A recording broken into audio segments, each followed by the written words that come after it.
ఆ రెక్కలు విప్పి అల్లార్చి పైకెగిరితే ఆయన రెక్కలలోంచి వచ్చినటువంటి గాలికి కులపర్వతాలు లేచి ఎగిరిపోతాయేమో అనుకున్నారట.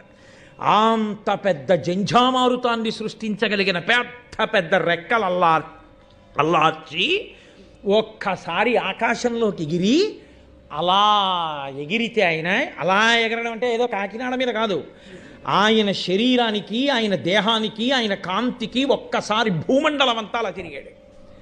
తిరిగి ఎవరు మా అమ్మ అని చూసి మా తల్లి వినత, ఈవిడికి నేను నమస్కరించాలని ఆకాశంలోంచి గభాలన వచ్చి భూమి మీద వాలి నిలబడితే భూమి మీద ఉన్న ప్రాణులు, దేవతలు అందరూ ఇలా చూసి ఇదేమిరా సూర్యుడిలా ఎగురుతున్నాడేమనుకున్నారట.